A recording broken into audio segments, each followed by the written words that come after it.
Policy for recruitment to the government posts will be renewed, and the level of standards for different services will be increased step by step.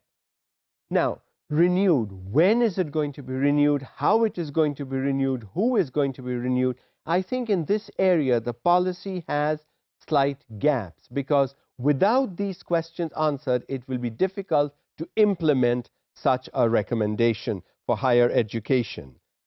And it also goes to say that at least an honors degree will be the minimum suitable requirement, and it will be fixed at a later time.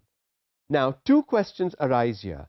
An honors degree, as we saw earlier, was a 3-year degree with 1 year of practical work and 2 years of theory.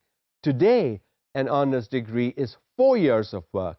Which honors degree? What is an honors degree really then are we talking about? And when they say will be fixed at a later date, again the policy is saying implementation is not important. Otherwise, it would have said in the policy, will begin from. It doesn't, and so it leaves a gap in the policy as to when and how this will be implemented. If this is to be implemented, policies must have certain time frames mentioned in there. That is critical. Without those time frames, implementation becomes difficult. Honors programs at the BA, BSc level will be introduced, which will consist of 3 years period after intermediate, and at the time of admission to a university, such honors degree holders will be preferred. So two things we see here. The honors degree is 3 years.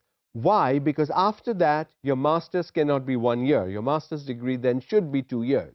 If you're still working the 3-year honors degree with a 1-year master's degree to give you 4 years of education after intermediate, that's not the right thing to do. So, anyway, the 3-year honors degree will be seen as the admission criteria. And it also says that people with a 3-year honors degree will be preferred for admissions in universities versus people with a 2-year bachelor's degree. Is that really fair?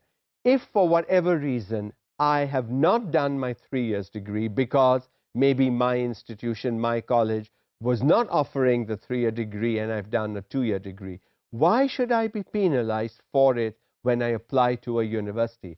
I should be able to get into a university at the same rate, on the same standards, on equal footing with a 3-year degree holder and honors degree holder.